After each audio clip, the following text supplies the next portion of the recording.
Hello! ജർമ്മനിയിൽ ആഴ്ചയിലെ ദിവസങ്ങൾ എങ്ങനെയാണ് പറയുന്നത് എന്ന് പഠിച്ചാലോ? ഒന്ന് ശ്രദ്ധിക്കണേ. ജർമ്മൻ ഭാഷയിലെ ആഴ്ച തുടങ്ങുന്നത് മോൺടാഗ് അല്ലെങ്കിൽ തിങ്കളാഴ്ച മുതലാണ്.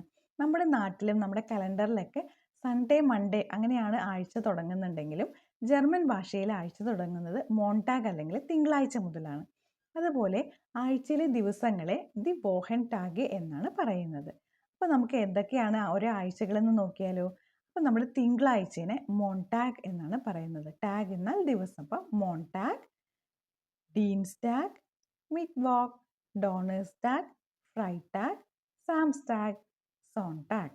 അതാണ് ആഴ്ചയിലെ 7 ദിവസങ്ങൾ. മൺഡേ മുതൽ സൺഡേ വരെയുള്ള 7 ദിവസങ്ങൾ. അതിൽ സാംസ്ടാഗും സോൺടാഗും വോഹനൻ്റെയാണ്. എന്ന് വെച്ചാൽ ആഴ്ചയിലെ അവസാന ദിനങ്ങളാണ് സാംടാഗും സോൺടാഗും. നമുക്കൊന്നും കൂടി നോക്കാം. മോൺടാഗ്, ഡീൻസ്ടാഗ്, മിറ്റ്വോക്ക്, ഡോണേഴ്സ്ടാഗ്, ഫ്രൈടാഗ്, സാംസ്ടാഗ്, സോൺടാഗ്. അപ്പോൾ മിറ്റ്വോക്ക് ആഴ്ചയിലെ നടു ദിവസമാണെന്ന് ഓർക്കുക, മിറ്റ്വോക്ക്.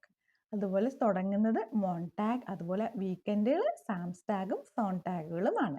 അപ്പോൾ ഇതൊക്കെയാണ് ആഴ്ചയിലെ 7 ദിവസങ്ങൾ. ഇനി ഒരു ചെറിയ മെമ്മറി ടിപ്പ് പറയാട്ടോ. നമ്മൾ സാധാരണ ചിന്തിക്കുമ്പോൾ ഇന്ന് ഞായറാഴ്ച, നാളെ തിങ്കളാഴ്ച എന്നല്ലേ മനസ്സിൽ പറയുന്നത്. അതിന് പകരം ഇനി മുതൽ സോൺടാഗ്, മോൺടാഗ് എന്ന് ജർമ്മനിയിൽ തന്നെ ചിന്തിക്കാനായിട്ട് ശ്രമിക്കണേ.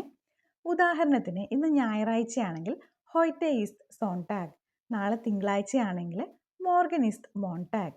അങ്ങനെ നമ്മുടെ ദൈനംദിന ജീവിതത്തിലും ചിന്തയിലും ജർമ്മൻ വാക്കുകൾ ഉപയോഗിക്കാൻ തുടങ്ങുമ്പോൾ ആ വാക്കുകൾ നമ്മുടെ മനസ്സിൽ കൂടുതൽ സ്വാഭാവികമായിട്ട് പതിയാനായിട്ട് ഇടവരും.